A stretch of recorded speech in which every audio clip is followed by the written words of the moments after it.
बिना अभ्यास के नहीं होता कुछ। आटा गूंदने का भी अभ्यास है तो गूंद सकते, रोटी बनाने का भी अभ्यास है तो बना सकते हैं। ऐसे ही संसार से तरने का अभ्यास करना पड़ता है। जब का अभ्यास है तो माला घूमते, से साक्षी होने का अभ्यास हो, सुख दुख के प्रसंग में उनसे पृथक होने का अभ्यास आ जाए। चित्त के विचार, चित्त के दोषों के समय अपनी निर्दोषता का याद अभ्यास आ जाए, चित्त के दोष शांत होने लगेंगे। जो जो ज्ञान की तरफ बढ़ता जाएगा त्यों त्यों दोष नाश होने लगे। दोष अज्ञान से होते हैं ना,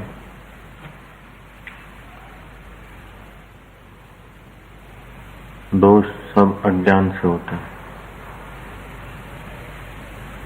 आत्मज्ञान का अभ्यास से दोष दूर होने लगेंगे, योग के अभ्यास से भी चित्त के दोष दूर होने लगेंगे। जितना आदमी दुखी सुखी होता है उतना उसके अभ्यास की कमजोरी है। जितना आदमी भयभीत रहता है, मृत्यु का भय है, मौत आ जाए और डर लगता है, तो समझो अभ्यास की कमी है हमारा आत्मा को जानने की। आत्मदेव को नहीं जाना, उसके लिए मौत का भय। आत्मदेव को जान लिया तो मौत तो उसकी होती नहीं।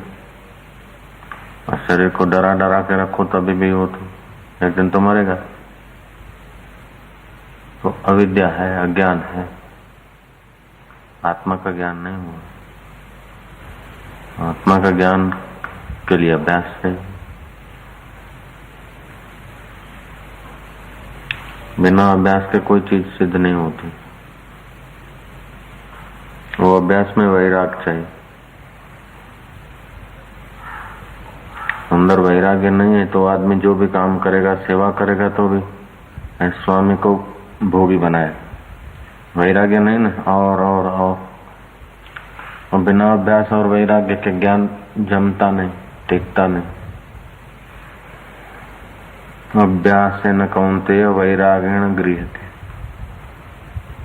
ऐसा वैराग हो कि अपने देह से भी वैराग हो जाए। एक दिन छोड़ना है उसको, अभी से अपना नहीं माना, संसार का माना, उसको तंदुरुस्त रखा, ठीक है उपयोग करने के लिए, है संसार का। महापुरुषों की युक्ति समझ के अपने चित्त को शांत कर लेते।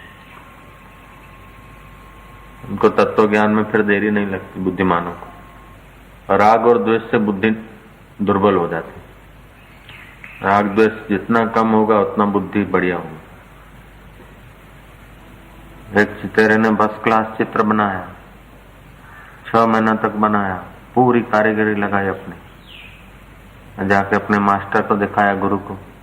गुरु ने कहा वाह, ऐसा तो मैं भी नहीं बना सका।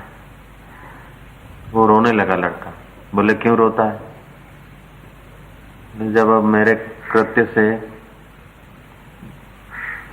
कमी कोई नहीं निकालेगा तो मैं आगे कैसे बढ़ूं? मेरे कृत्य से कमी नहीं निकलेगी तो मैं आगे कैसे बढ़ूं? कृत्य प्रकृति में होता है ना, प्रकृति अपूर्ण है, कोई कृत्य पूर्ण होता नहीं। तो कृत्य करने वाला पूर्ण कैसे?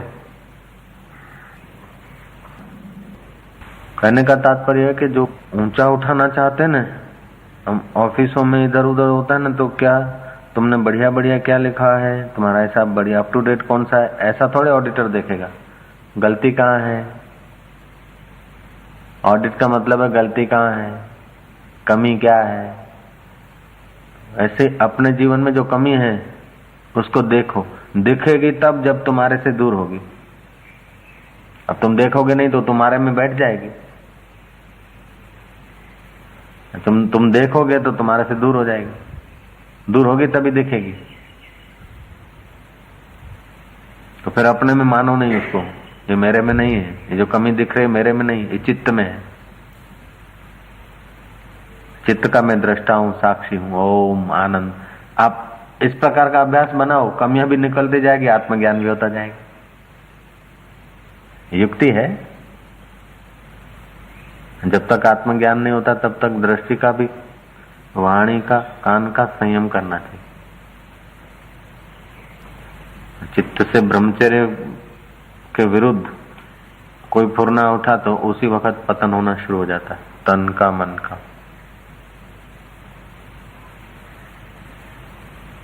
एकांत में भगवान को, गुरु को प्रार्थना करना चाहिए, रोना चाहिए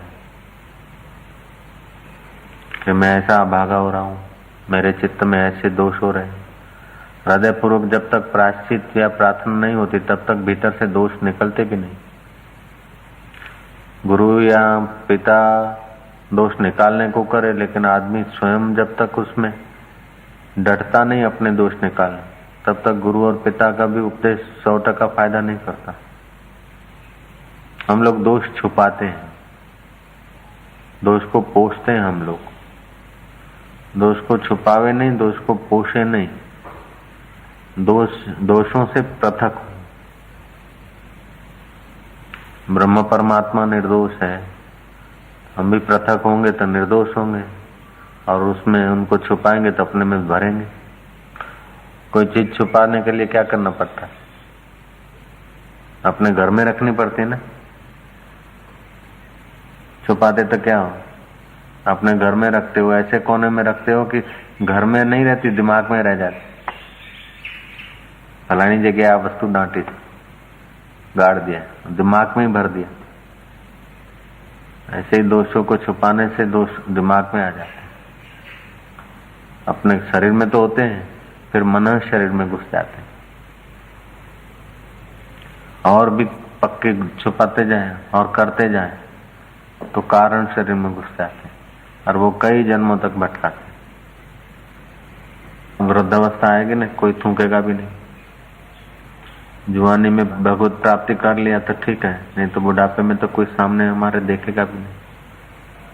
अगर हम पतन के रास्ते चले तो, हम मरने के बाद फिर पतन के रास्ते चले तो वृक्ष बनेंगे, कौन हमारे को प्रणाम करेगा? गधा बनेंगे, भैंसा बनेंगे, सुकर, कुकर, सुअर बनेंगे। तब भी ये जिनको थैंक यू कहते हैं या धन्यवाद कहते हैं, वो लोग छुड़ाने को आएंगे क्या? जिनके साथ हम ममता का विचार व्यवहार रखते हैं, वे लोग छुड़ाने को आएंगे जब हम गधा बनेंगे, सुअर बनेंगे, भैंसा बनेंगे। बुद्धिमान इशारे से समझ जाते। बुद्धिमान को अभ्यास करने में देर नहीं लगती। मूर्ख लोग तो फिर बहते रहते हैं उसी बहाव में। जो गिरावट की आदत पड़ गई, बोले अब हमारा निकलना मुश्किल है। नहीं, कितना भी गिर गया, अब निकलने को तैयार हो जाए तो निकले, अब गिरता चला जाए तो गिरे। कठिन भी नहीं है, एकदम सुगम है। और सुगम नहीं है, महाकठिन है। महाकठिन इसलिए है कि जो बदलने वाला शरीर है, बदलने वाला अंतःकरण है, बदलने वाली अवस्थाएं हैं, नष्ट होने वाली चीजें हैं, उनके साथ चिपक जाते हैं हम, उसीलिए महाकठिन। और जो सब बदलाहट को देखता है, उस मैं साक्षीपने में स्थित होने का अभ्यास नहीं है, इसीलिए कठिन लग रहा है। ये अभ्यास कर ले तो सरल हो जाए। अभ्यास की कमी से ही हम लोग पिछड़ जाते हैं। अभ्यास कहीं जंगलों में जाके करना है, अमुक जाके करना है, जहां आत्मभाव जगाने का वातावरण मिले, जहां जगा सको वो जगह अच्छा है। और आत्मभाव तो सत्संग में जगेगा, आत्मदेव की बातें सुनने से ही जगेगा। इसीलिए ज्ञानवानों की संगति का वशिष्ठ जी कहते हैं। संगति माना उनके वचन सुनकर फिर वो अपने वचन बना लो, उनका अनुभव सुन के अपना अनुभव बनाओ। अरे अभ्यास है। शरीर की ऐसी इतनी आवश्यकताएं न बढ़ाओ, शरीर का इतना परिचय न बढ़ाओ, इतना संसार का व्यवहार न बढ़ाओ कि परमात्मा देव में जगने का अभ्यास करने का मौका ही न मिले। उसे समय बचा कर थोड़ा तो एकांत में बैठ के अभ्यास करो। एकांत का जमा हुआ अभ्यास फिर व्यवहार में ले आओ। व्यवहार करते करते परिस्थितियां जो आए उसमें साक्षी होने का अभ्यास कर दो। महासुगम है। बड़ा पहलवान था, लोगों की नजर में एक बड़ा विशाल भैंसा मोटा, उसको उठाता था रोज। गांव के लोगों ने कोई साधु को कहा कि अमुक आदमी भैंसा उठाता है तो पतला दुबला लेकिन भैंसा बड़ा मोटा, उसको उठा लेते। वो बड़ा अद्भुत पहलवान जैसा काम करके दिखाता। ये क्या कारण होगा? महात्मा ने कहा चलो हम पूछ के बताते हैं, देखें। उसे कहा कि भाई तुम इतना बड़ा भीमसेनी भैंसा उठाते हो तो पतले दुबले। महाराज ये जब पाड़ा जन्मा था उस दिन मैंने उसको कंधे पे उठाया और दूसरे दिन भी उठाया। ऐसे मैं रोज इसको उठाता हूँ, रोज ये बढ़ता गया और मैं उठाता गया तो अभ्यास मेरा बढ़ गया। वशिष्ठ जी कहते हैं कि अभ्यास जिसमें किया वो वस्तु सुगम हो जाती, बिना अभ्यास के सिद्ध नहीं होता। आत्मभाव का अभ्यास, जगत के मिथ्यात्व का अभ्यास, शरीर की परिस्थिति, संसार, ये सब बह रहा है, बदल रहा है, उसको देखने का अभ्यास आ जाए। अपने को अपने आप में जगने का अभ्यास। विकार आया, क्रोध आया कि अच्छा क्रोध आया, अरे आ गया क्रोध, ऐसा करके भी जग गया तो अब जगने का आदत पड़ जाएगा। बोले और तो सब ठीक है, ज्ञान भजन ध्यान समझ में तो आता है, लेकिन स्वामी जी मन में ये बेईमानी है, विकार नहीं छूटते। साधक बन के बेईमानी रखना, अपने को परमात्मा का बना के फिर बेईमानी रखना, सत्संग कोई बेईमानी रखने का तो रास्ता नहीं है, बेईमानी छोड़ने का मार्ग है। ईश्वर की वस्तुओं को अपनी मानना ये बेईमानी है। ईश्वर की वस्तुओं को अपनी मानना ये बेईमानी है। बेईमानी छोड़ने का अभ्यास करो तो बेईमानी छूट जाए। बस अपनी न मानो, बेईमानी छूट गई। ईश्वर की है, ईश्वर की वस्तु है तो उसका ठीक सदुपयोग करे। अपनी तो इधर उधर हो जाए तो कोई वादा नहीं, फालतू हो जाए, बिगाड़ो। ईश्वर की है, भगवान की है। मैनेजर काम करता है ना, बड़ी कुशलता से करता है। नफा होता है तो फर्म का होता है, घाटा होता है तो फर्म का होता है। वो करता काम अपने दिलचस्पी से, उस मैनेजर का प्रमोशन होता जाता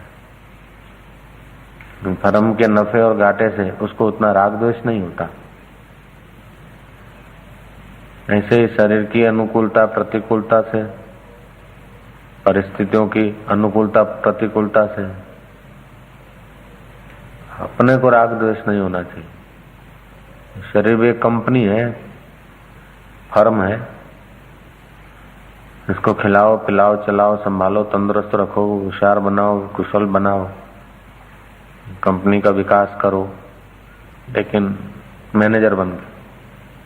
प्रकृति की दी हुई चीज है, इस प्रकृति ईश्वर के है, ऐसा अभ्यास हो जाए तो भी ठीक है। वेदांत कोई तंदुरुस्त रहने की मना नहीं करता, भोजन करने की, व्यापार करने की, धनवान होने की कोई मना नहीं करता। लेकिन ये बदलने वाले वस्तुओं से चिपक के अबदल आत्मा को,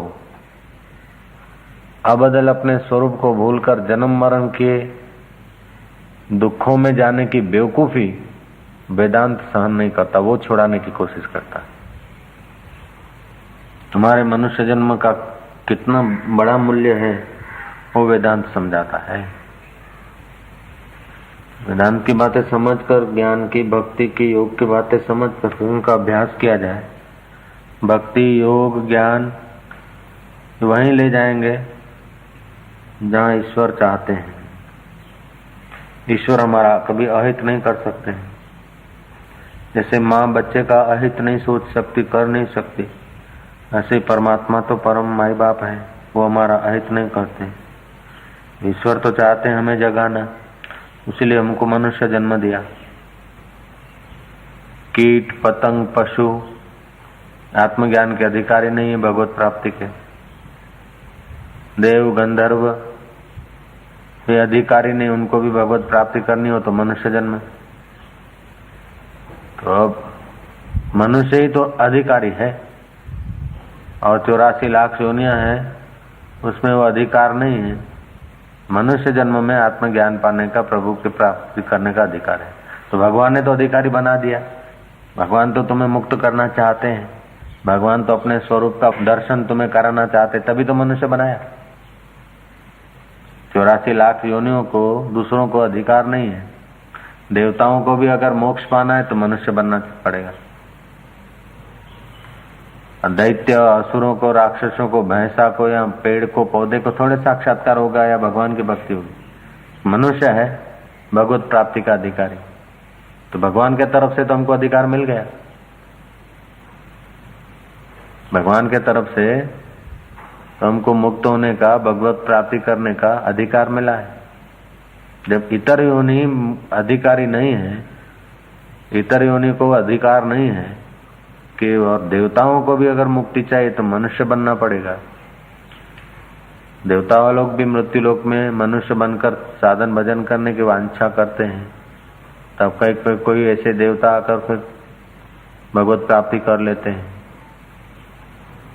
तो हमको मनुष्य जन्म मिला, फिर श्रद्धा है, थोड़ी बहुत बुद्धि है, फिर सत्संग मिला, तो ये सब ईश्वर की कृपा है ना। ईश्वर ने इतना संयोग दिया,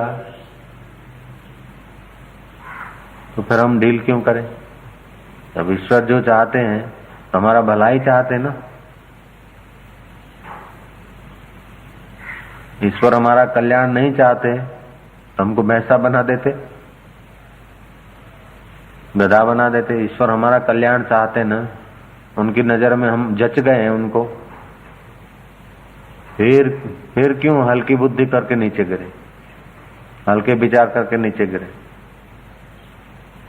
बड़े बड़े महलों में रहने से आदमी बड़ा नहीं होता, बड़े भाषण करने से आदमी बड़ा नहीं होता, अथवा आकाश में हेलीकॉप्टरों में, हवाई जहाजों में उड़ने से आदमी बड़ा नहीं होता। बड़े विचारों से आदमी बड़ा होता है, छोटे विचारों से आदमी छोटा होता है।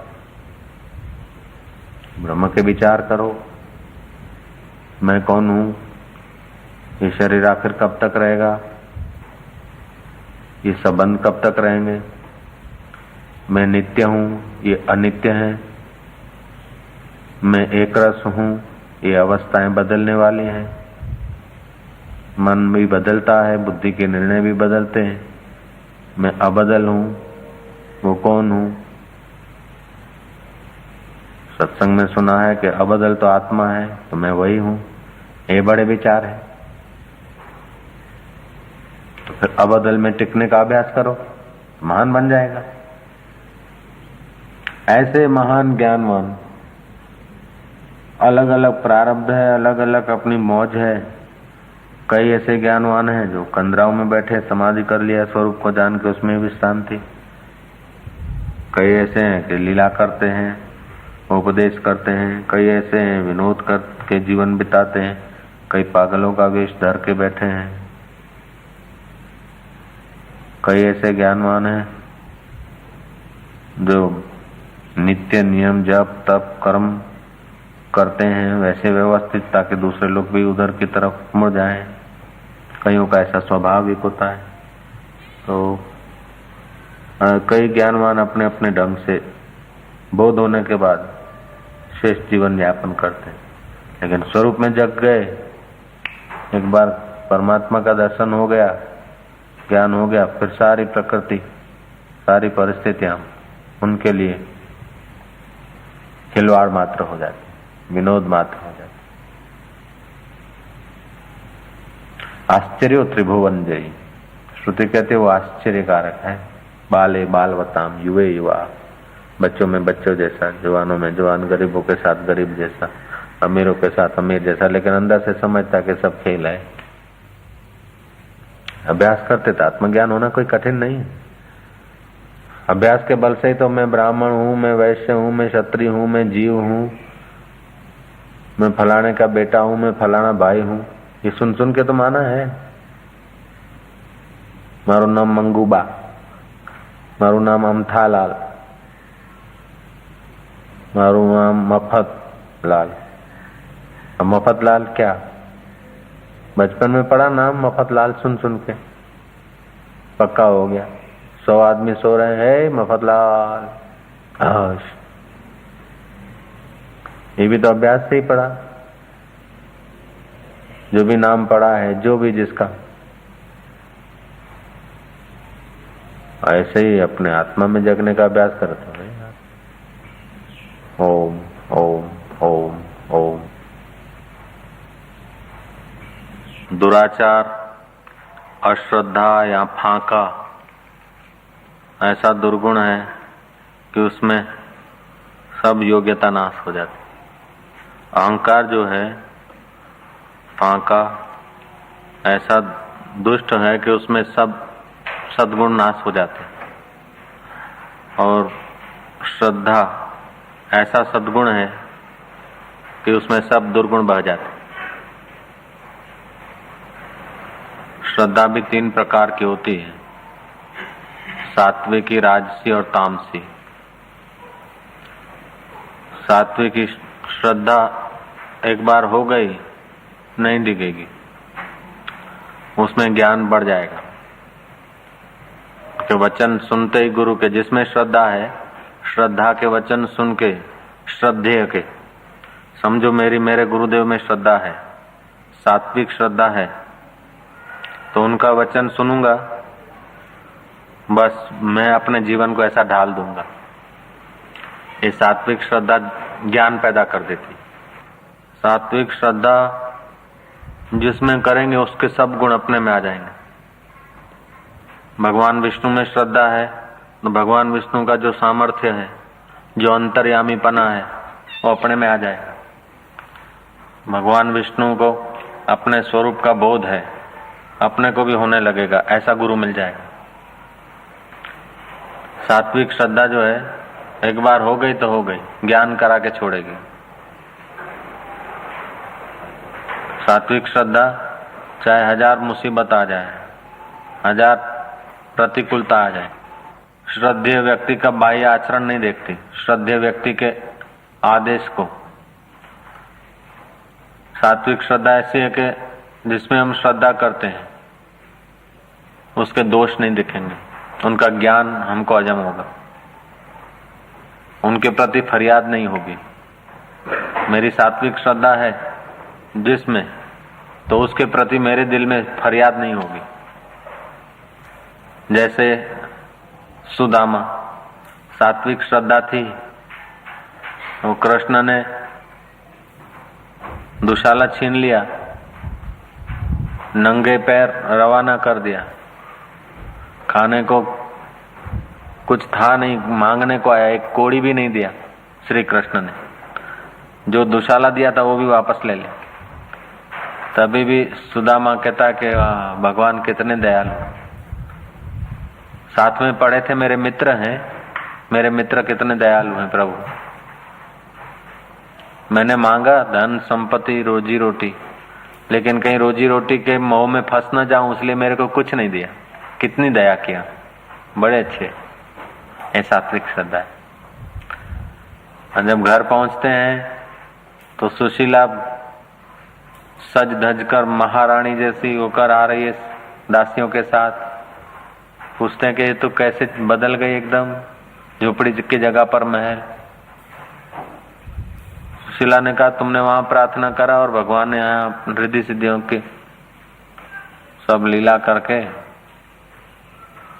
अमीरी में बदल दिया। बोले प्रभु कितने दयालु हैं, मेरा भक्त रोजी रोटी की चिंता में कहीं भजन न भूल जाए, इसलिए ऐसा कर दिया। सब छीन लिया तभी भी सात्विक श्रद्धा ऐसी है, वो ज्ञान से अपना ज्ञान का उपयोग करके सही अर्थ लगा लेंगे। राजसी श्रद्धा जब तक आपके अनुकूल चला, थोड़ा बहुत ठीक ठीक चला घरतर और थोड़ा पुचकार ये वो, तो राजसी श्रद्धा टिकेगी। जहां थोड़ा सा 19-20 हुआ कि मैं मारो शू दोष હતો, आम હતું તેમ હતું, ऐसे हिलेगी। तामसी श्रद्धा जो है वो तो थोड़ा सा 19-20 हुआ तो विपरीत हो जाएगा, दुश्मन बन जाएगा श्रद्धे का। कई लोग ऐसे होते हैं तामसी प्रकृति के, भगवान शिव की पूजा करेंगे, फिर देखेंगे कोई इच्छा पूरी नहीं हो, शिव जी का फोटो फेंक देंगे। कई लोग देवी देवताओं के फोटो रखते हैं, पूजते हैं, फिर अपनी इच्छा के अनुसार उनका नहीं हुआ तो वो देव को छोड़ के दूसरे देव को, दूसरे देव को छोड़ के तीसरे देव को। अगर सात्विक श्रद्धा है तो बस लग गया तो लग गया, और उसको गुरु के वचन भी ऐसे लगेंगे जैसे शुद्ध वस्त्र को केसर का रंग चढ़ता है। सात्विक श्रद्धा ऐसी चीज है। अगर सात्विक श्रद्धा है तो स्वाभाविक होगा, और स्वाभाविक नहीं होता है तो फिर ऐसा करने से सात्विक श्रद्धा हो जाएगा। ज्ञान का साधन है कि पुण्य क्रिया करे, दूसरों को सुख पहुंचाए। जैसे अपने शरीर को दुख के समय दुख होता है, वैसे ही दूसरों को दुख न दे। जप, व्रत, नियम, शास्त्र पठन, सत्पुरुषों का सानिध्य, उनके वचनों में विश्वास, ऐसा सब करने से सात्विक श्रद्धा होने लगता है। ये ब्रह्म विद्या का साधन है आत्मज्ञान पाने का। जो आत्मज्ञान पा लिया उसके आगे 33 करोड़ देवताओं का पद कुछ नहीं। जिसने आत्मज्ञान पा लिया उसके आगे इंद्र का राज्य कुछ नहीं। जिसने आत्मज्ञान पा लिया उसके आगे योग समाधि से 1000 वर्ष का बन के कोई बैठे हैं वो भी कुछ नहीं। आत्मज्ञान एक ऐसी चीज है, हजारों वर्ष की समाधि करके बड़े योगी बैठे हैं लेकिन आत्मज्ञान नहीं है तो कुछ नहीं, एक दिन वो फिर नीचे आ जाएंगे। आत्मज्ञान हो गया बेड़ा पार। तो आत्मज्ञान का साधन है संतों की संगति, सत्शास्त्रों का विचार। कभी कभी लोग धैर्य छोड़ बैठते हैं। ईश्वर के रास्ते जो आदमी चलता है ना, धैर्य न छोड़े तो पहुंच जाए, धैर्य छोड़ देते हैं। तो कि किसको साक्षात्कार हुआ, इसका तो नहीं हुआ, इसको भी नहीं हुआ, इसको भी नहीं हुआ। लेकिन जन्म जन्म मुनि जतन कराए, जन्म जन्म तक जतन करते थे। ऐसे लोग आत्मज्ञान पाके धन्य धन्य हो जाते थे। अपने के 2 दिन में, 4 दिन में, 2 साल में, 1 साल में इतना प्रयत्न नहीं तीव्र, तो अभी तक कुछ नहीं हुआ, अभी तक कुछ नहीं हुआ। तो कई लोग ऐसे होते, अच्छा खाओ पियो मौज करो, तो गुटली डाल के मिट्टी डाल के पानी पिला के छोड़ देना चाहिए, कुछ समय जम जाए।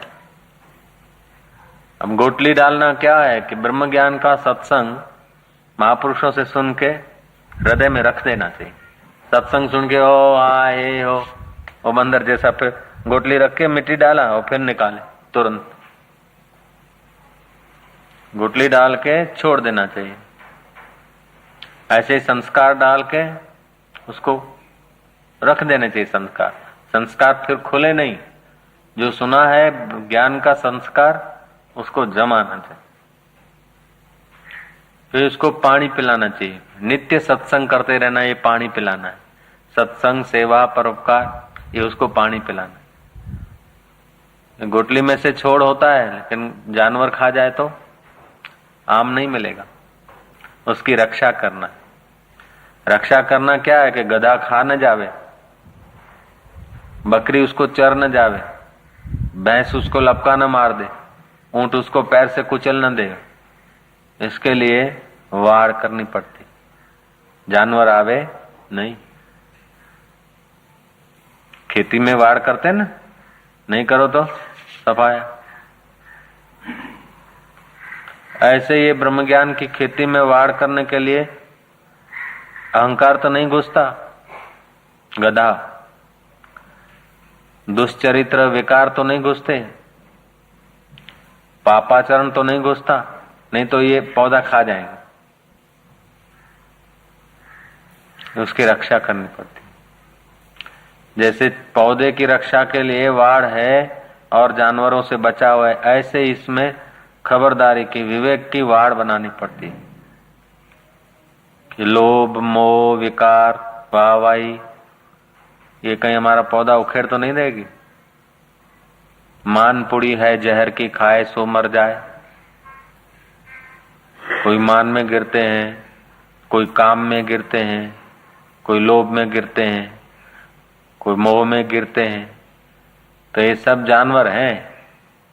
जानवर जैसे पौधा खा लेता है, ऐसे ही ये विकार हमारी साधना रूपी पौधा चट कर देते। तो धैर्य होना चाहिए, धैर्यों के साथ खबरदार। तो जिसकी सात्विक श्रद्धा होती है उसके अंदर ये गुण अपने आप आ जाते हैं।